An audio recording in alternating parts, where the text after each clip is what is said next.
there will be a time in your life where your senses will not be active. Now itself, declaring your conscious sovereignty over your senses, and even when they are not active, when they are not alive, when they are not excited, when they are not functioning, you remaining alive, active, powerful is pratyahara. That is the achievement your body need to do to manifest conscious sovereignty. This teaching I directly received from Arunagiri Yogeshwara, Paramashiva himself. Understand? He taught me with a beautiful example. He said, how people die in the old age. He explained how one by one the senses stop functioning, like eyes slowly become dim. The skin loses its capacity to experience sex, then to experience even sensuality. Then it stops its ability to experience even a love, a loving touch or care. Then slowly it loses its experience even to sense. Then tongue, how it loses its ability to taste and its ability to verbalize what goes on inside you. Ears, how it loses its ability to receive sounds or information and process. Listen, even while all these senses don't function well, are excited, active, inspired to be alive, if you are alive, that is what is power of conscious sovereignty, preparing your body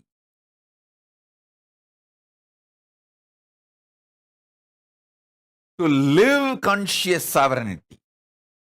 See, when your senses are active, alive,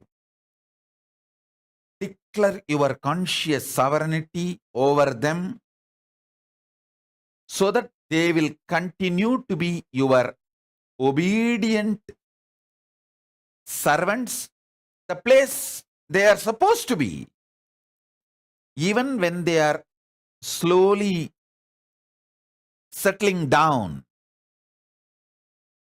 This is the right science of pratyahara. I'll give you simple tips.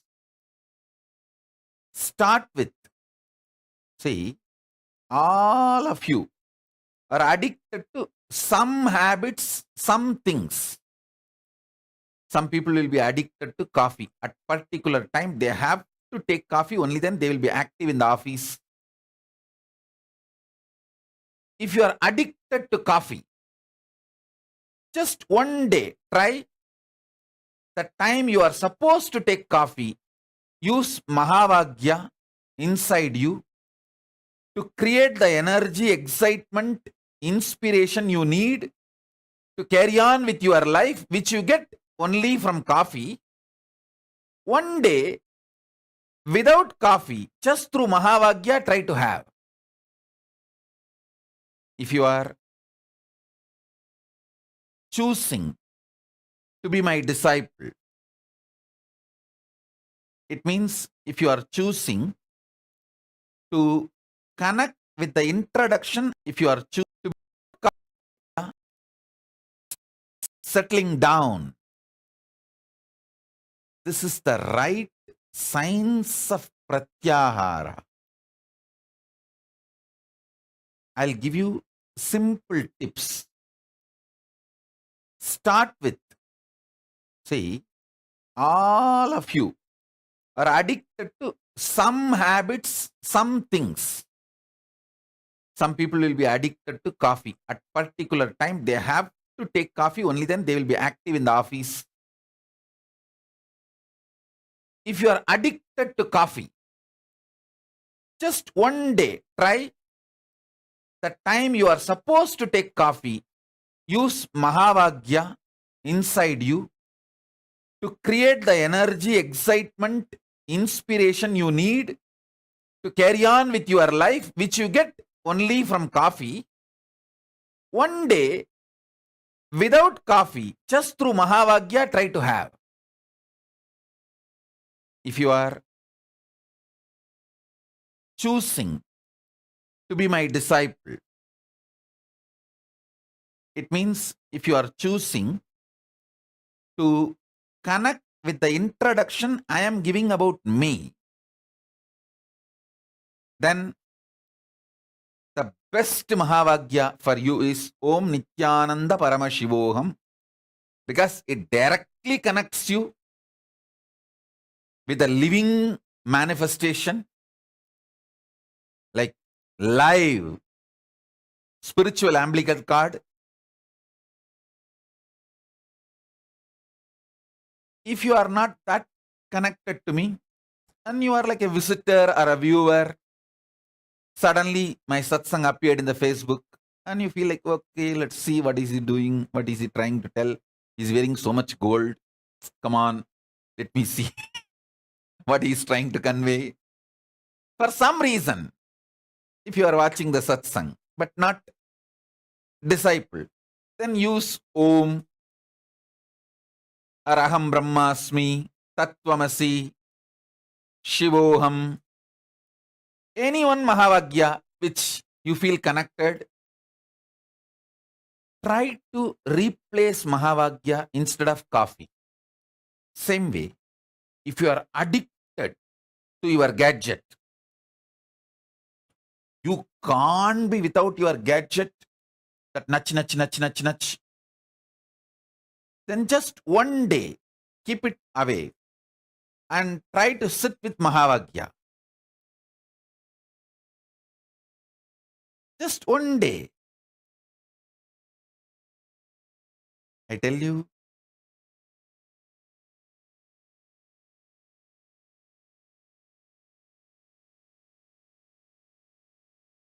this simple way, start the pratyahara. If you are absolutely addicted to this comfortable cushion bed, just one day, try to sleep on the floor. Wherever you feel uncomfortable, try to use Mahavagya to make you feel comfortable. If you are addicted to some music, keep that music aside. One day, try to listen to Mahavagya continuously. I tell you,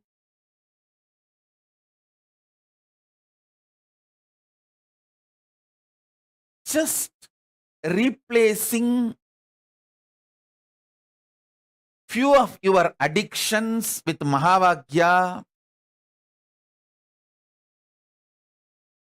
and feeling the freedom will give you tremendous strength and power. You will be able to replace even your food with Mahavagya. I did it. Practically last 3 years I am doing it. you can see how healthily I lost 30 kg. Very healthy way of losing 30 kg. When you replace your food with Mahavagya, let me very clearly spell it out. Using Mahavagya in your stomach and not putting any external food into it, or reducing the quantity drastically, 90%. When that kind of pratyahara starts happening in you, dry fasting, just water fasting, all this becomes too easy. Not only that, listen, it is not just for weight loss. Please understand, I am not teaching you weight loss technique. No. You make your whole body deeply purify itself to the core biomemory level. I tell you, when you get out of the addictions like a coffee, tea, you get out of actually the addictions like continuous irritation. You see, continuous irritation is kind of a drug. You feel compelled only if you have the drug, you can work. No, not required. Not at all required. You don't need a continuous irritation as a drug for you to function. Understand very clearly. So when you break one addiction, you break multiple addictions.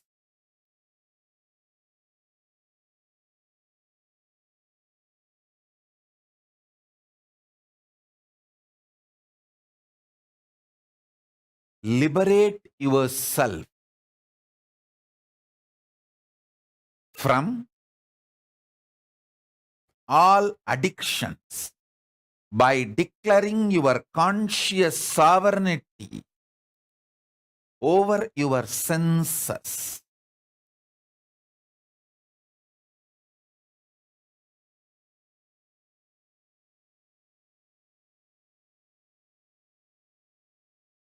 Yes.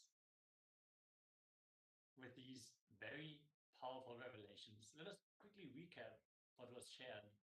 You can take a moment and share your insights, your understandings, your powerful cognitions from this clip of the Supreme Pontiff of Hinduism in the chat here in Zoom, on YouTube or Facebook, from wherever you are tuning in today.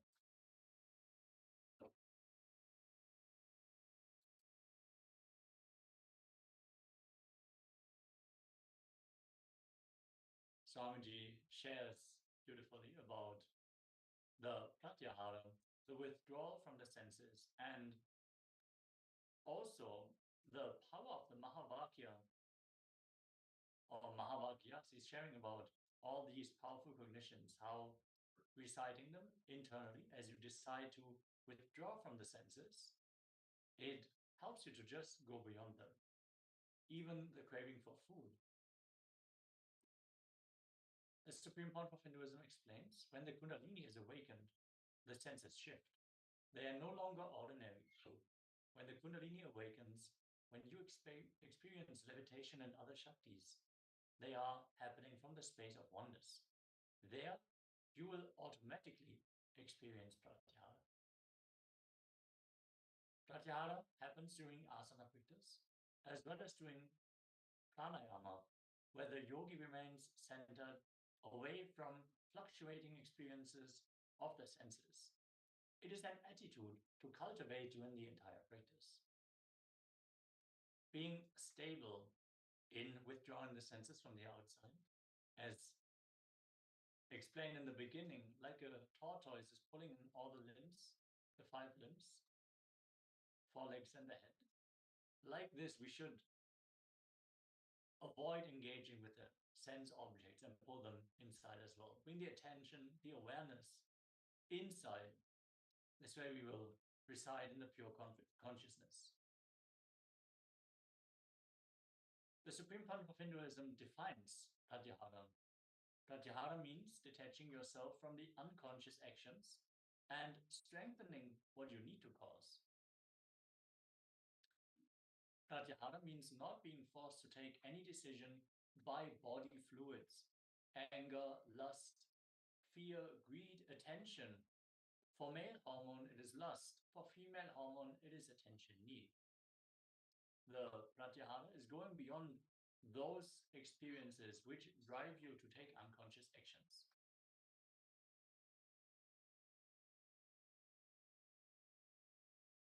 A man who makes stable decisions, not influenced by body fluids, or the mental patterns and setups created by body fluids, is a yogi.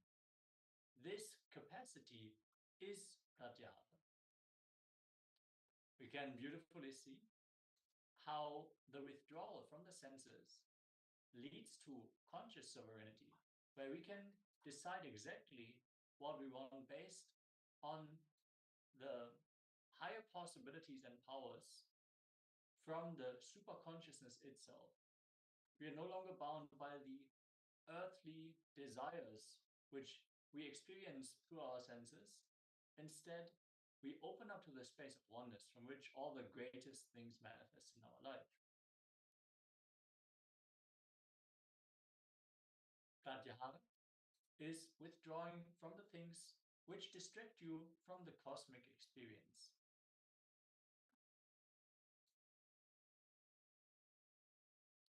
There is a beautiful story where one rishi is being sent down to planet Earth to get a bucket of water. And in the end, he gets entangled in the karma on the planet Earth and ends up with a wife and a son, doing all the actions through the sense organs. And in the end, he dramatically loses his entire family and gets the liberation, the grace from Paramashiva, as he asks him to please don't forget to bring the water.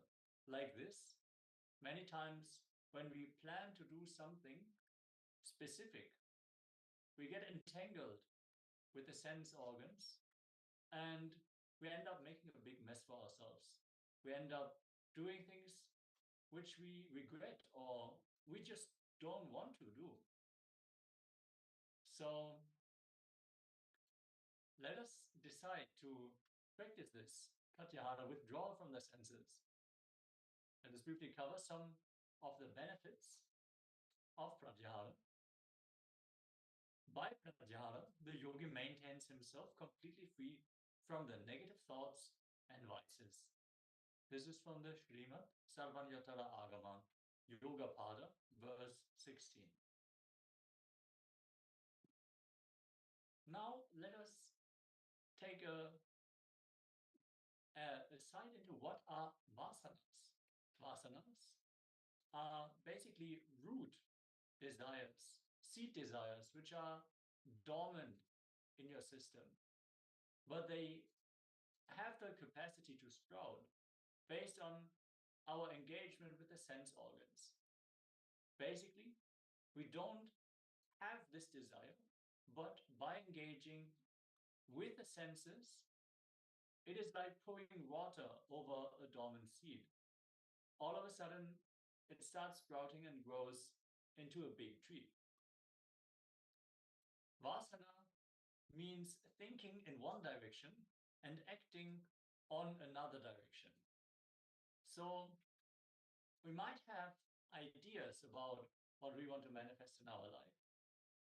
But because we get entangled with the sense organs, we get distracted and take opposite decisions, or at least decisions which do not lead to the desired outcome.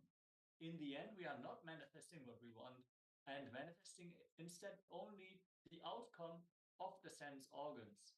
The outcome of the choices we make are not aligned to what we want because we are entangled with the sense organs. let us receive another revelation from the Supreme Pontiff of Hinduism as he speaks on the benefits of pratyahara.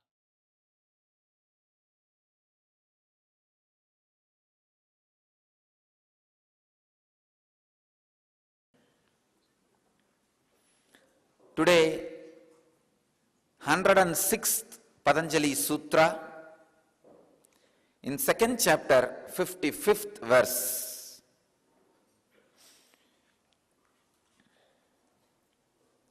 Subject, master your senses.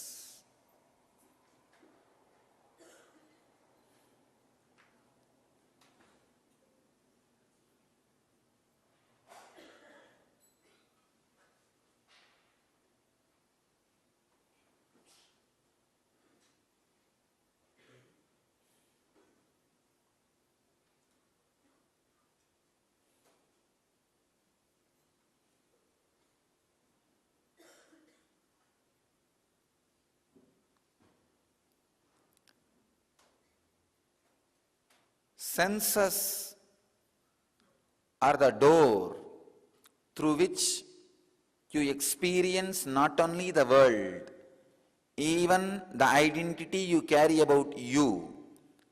You taste your own identity only through the senses. Please understand.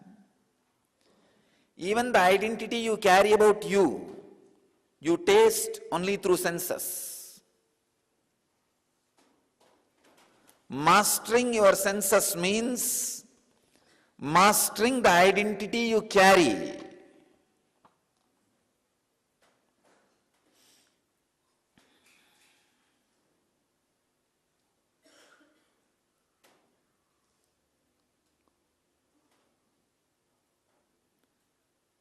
Let's enter into the sutra.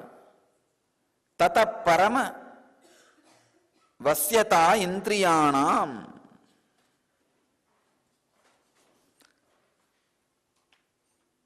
Swami Vivekananda translates this sutra as, thence arises supreme control of the organs. Swami Prabhavananda translates as, thence arises complete mastery over the senses. Swami Sachidananda translates as, then follows supreme mastery over the senses. Osho translates as, then comes the complete mastery over all the senses. Tata parama vashyate indriyanam. I'll translate as,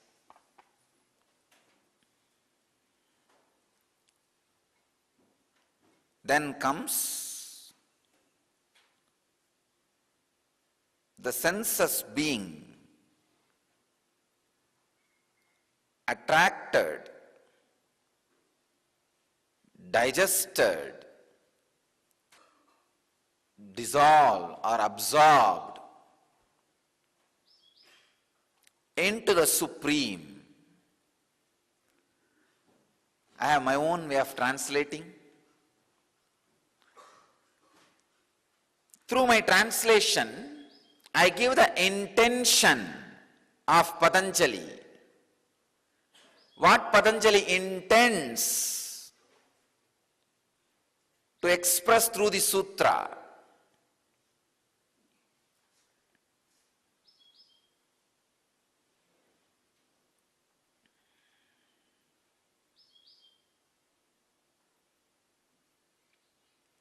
Let me now give the exact truth.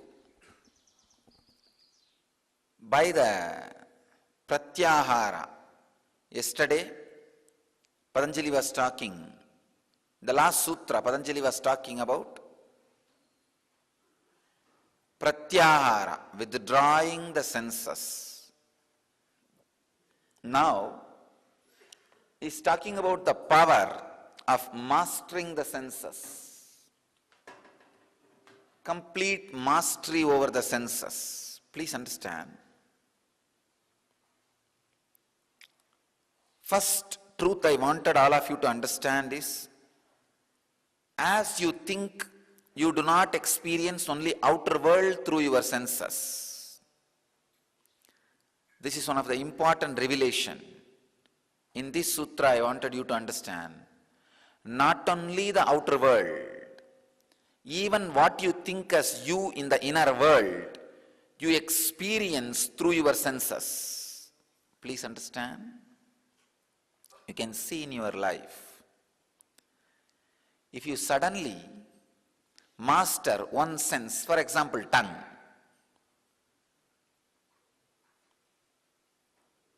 suddenly, due to some reason, you have mastered your tongue by mistake, and you reduce the quantity of the food and increase the proper quality of the food. Please understand. Our main problem is reduced quality, increased quantity. There will not be any quality food. Left and right snacks. It will not have any quality. It may have taste, but it will not have any quality.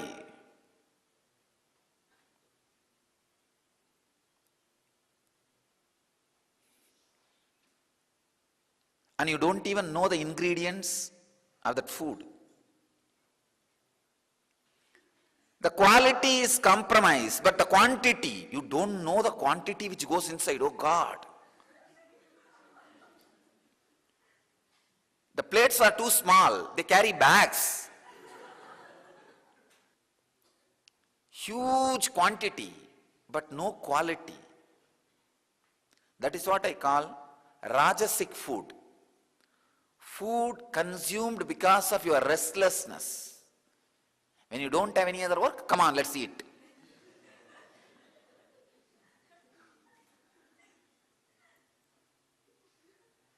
If you have mastered even your one sense, now I am seeing the whole ashram, I am seeing, when I changed the understanding about food and everybody has fallen into the routine of the 2 meals a day, immediately you will see, not only you are mastering your senses, your understanding about you suddenly changes.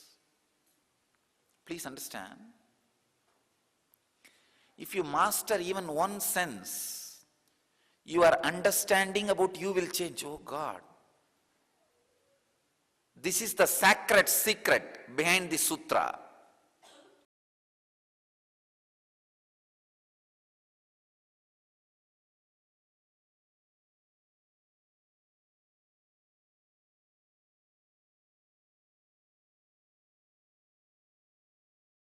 Yes, beautifully, Swamiji has revealed how we can achieve mastery over our senses.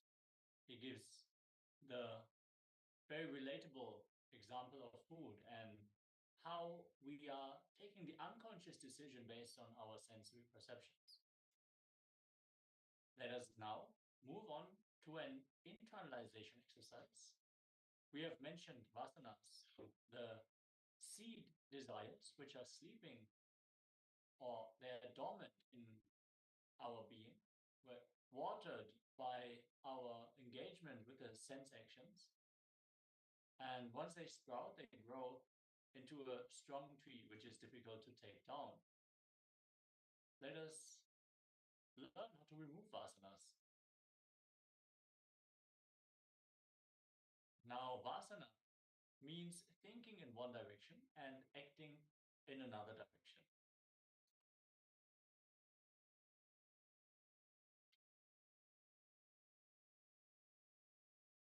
Let's recap a little bit from the previous session. When the Kundalini is awakened, the senses shift. They are no longer ordinary. When the Kundalini awakens, when you experience levitation and other Shaktis, they are happening from the space of oneness. There you will automatically experience Pratyahara, the withdrawal from the senses. Pratyahara means detaching yourself from the unconscious actions and strengthening what you need to cause. Let us take a look into the process we are going to enter in now. You will sit as a group, listening to at least one person, helping him to overcome one vasana. you will be able to catch at least one vasana. So you can connect to a person you know, who you want to enrich, and who you want to help manifest what they want to manifest. This important tool, the Supreme Pontiff of Hinduism, is giving us. This Pratyahara is going to be a powerful method for you in forming your Sangha, in speaking in people's listening, helping them understand their vasana, and helping them to complete it.